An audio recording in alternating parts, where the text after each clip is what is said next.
वैदिक एज में हम शुरू करेंगे वेद से, ठीक है ना। जो लिटरेरी एक्टिविटी है उससे हम शुरू करते हैं, उसका डिटेल करके फिर वैदिक एज को हम लेटर ऑन जो है सो सिलसिलेवार ढंग से डिस्कस करेंगे। देखिए, वेद का कुल संख्या 4 है। इसके संकलनकर्ता जो कहे गए हैं महर्षि कृष्ण द्वैपायन वेद व्यास के नाम से जो है सो जाने जाते हैं। यह सबसे प्राचीन ग्रंथ है वेद ऋग्वेद। ऋग्वेद में 10 मंडल है। ऋग्वेद के प्राचीनतम मंडल जो है 2 से 7 तक है, ठीक है।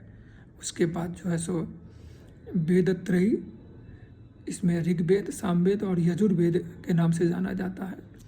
उसके बाद जो है सो आप ये समझिए जो इसमें जो सबसे ज़्यादा सूक्त डेडिकेटेड है वो इंद्र को है, जो 250 सूक्त है।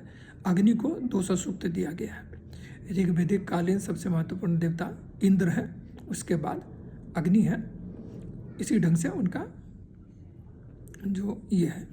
उसके बाद आप ये समझिए जो एक इंस्क्रिप्शन है जिसको भोगज कोई अभिलेख के नाम से जाना जाता है, भोगज कोई इंस्क्रिप्शन के नाम से।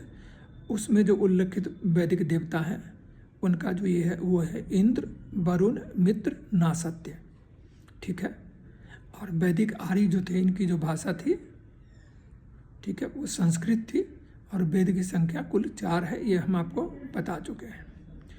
अब ऋग्वेद का मंडल के हिसाब से और उसके जो अवेलेबल विशेषता है वो जो जहाँ जो कुछ भी है वो हम आपको बताएंगे। पेन पेंसिल ले लीजिए, ये बहुत इंपॉर्टेंट है, ये आपको जानना चाहिए, ठीक है।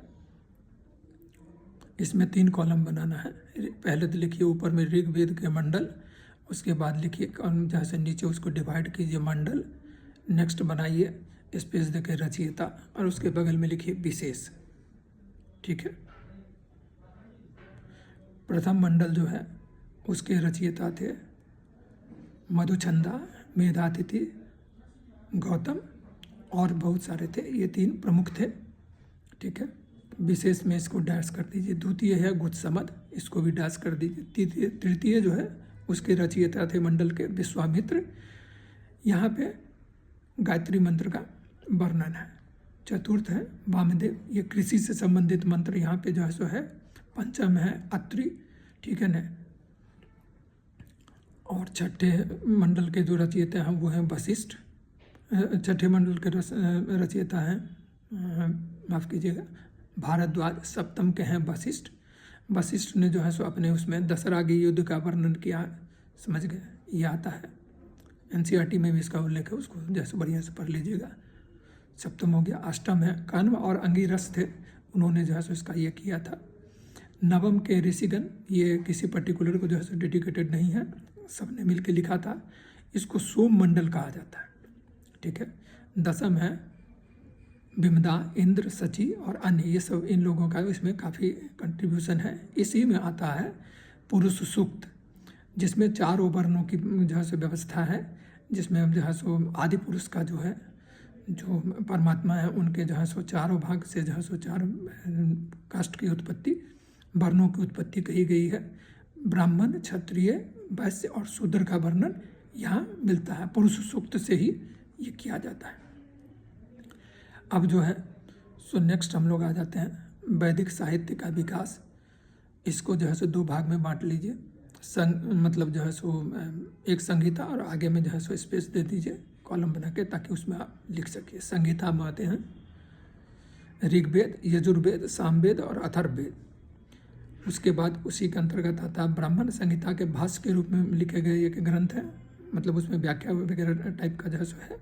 आरण्यक, ये ब्राह्मण ग्रंथों की परिशिष्टि है, इसकी रचना वनों में हुई थी। और उसके बाद आता है उपनिषद। आरण्यक का विशिष्ट भाग है, ये भारतीय दर्शन के स्रोत जो है सो स्रोत माने जाते हैं, ठीक है। उसके बाद नेक्स्ट आ जाइए वेद और उपवेद। वेद में चारों पहले लिख लीजिए, ऋग्वेद, यजुर्वेद, सामवेद और अथर्ववेद। ऋग्वेद के उपवेद हैं आयुर्वेद, इसके ऋत्विक हैं होता, और इसमें ऋचाओं का संकलन किया गया। यजुर्वेद, इसके उपवेद हैं धनुर्वेद, इसके जो ऋत्विक हैं वो हैं अधर्वयु, यज्ञ कर्म से संबंधित सूक्त है। सामवेद, ये गंधर्व वेद, इसके उपवेद हैं और इसके ऋत्विक हैं उद्गाथा, और यहाँ पे गीतों का संकलन है। अथर्ववेद, ये शिल्प वेद है, ब्रह्मा ब्रह्म जो है सो इसके ऋत्विक है, और इसमें तंत्र मंत्र रोग निवारक उपाय का जो है वर्णन है। ठीक है, थैंक यू वेरी मच।